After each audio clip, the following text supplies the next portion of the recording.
Yeah. What's good in the hood? Just hold it down, trying to take care of business. Keep it up. अक्सर ऐसा कहा जाता है कि ऊंचाइयों पर बहुत अकेलापन होता है, लेकिन फिर भी विंस मैकमैन को अपने कुछ रेसलर्स के साथ दोस्ती करने का वक्त मिल जाता है। लेकिन ऐसे भी कुछ रेसलर्स हैं जो विंस की हिट लिस्ट में हैं। तो जुड़िए हमारे साथ, जहां हम बात करेंगे और साथ ऐसे रेसलर्स जिनसे उन्हें नफरत है। Number 1, CM Punk.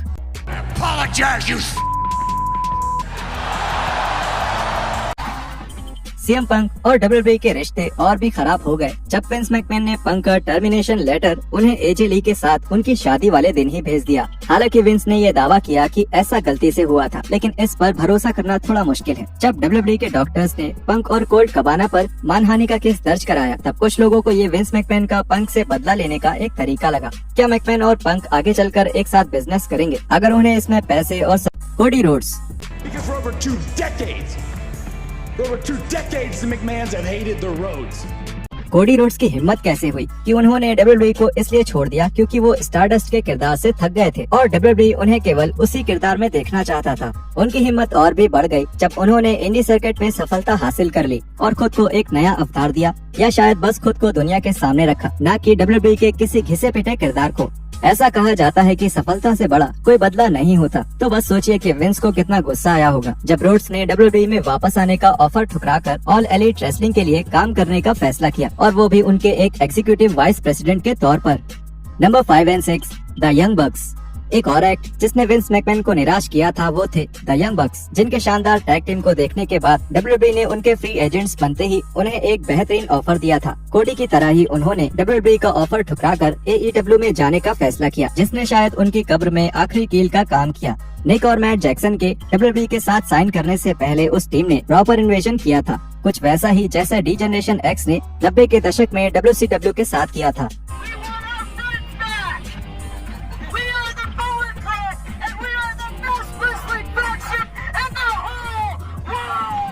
इससे विंस को गुस्सा आ गया और उन्होंने द बक्स को सीज एंड डेसिस्ट लेटर भेजा, जिसके मुताबिक वो लोग टू स्वीट वाले साइन का इस्तेमाल नहीं कर सकते क्योंकि वो डब्ल्यूडब्ल्यूई की एक इंटेलेक्चुअल प्रॉपर्टी थी। इसके जवाब में द बक्स ने सीज एंड डेसिस्ट की टी शर्ट निकाली और टू स्वीट साइन को 1 स्वीट साइन में बदल दिया। नेल्स।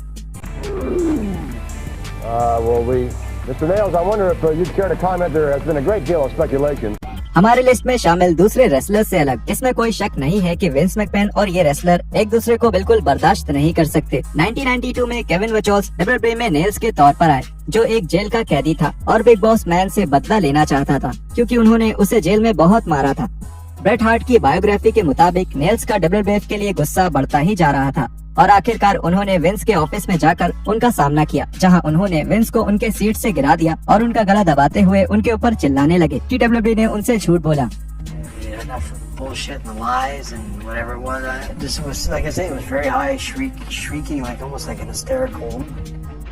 नेल्स उस बिल्डिंग से निकल गए और उन्होंने मैकमैन पर यौन उत्पीड़न का इल्जाम लगाया, जो उनके लिए बस एक तरीका था ताकि वो हमले के केस से बच सके।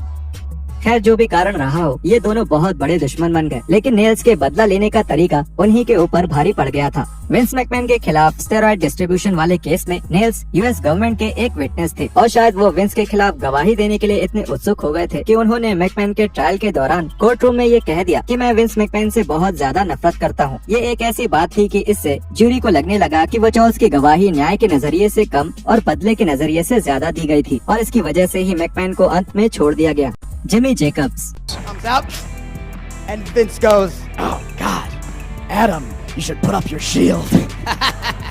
वेटरन रेसलर जिमी जैकब्स को उनके रिंग ऑफ ऑनर के रन के लिए जाना जाता है, लेकिन वो इवॉल्व, कॉम्बैट जोन रेसलिंग और IWA साउथ जैसे प्रमोशंस के साथ भी काम कर चुके हैं। जैकब्स 2015 में डब्ल्यूडब्ल्यूई के साथ एक राइटर के तौर पर काम करने गए थे। जैकब्स शायद विंस मैकमैन को ज्यादा पसंद नहीं आए क्योंकि वो रेसलर्स के पसंदीदा राइटर्स में से एक थे और वो हमेशा विंस मैकमैन से सहमत नहीं होते थे। जाहिर है कि मैकमैन के गुस्से का सबसे बड़ा कारण ये था कि जैकब्स ने बुलेट क्लब के मेंबर्स के साथ इंस्टाग्राम पर एक तस्वीर शेयर करी थी जब उस क्लब ने 2017 में रॉ पर इन्वेजन किया था।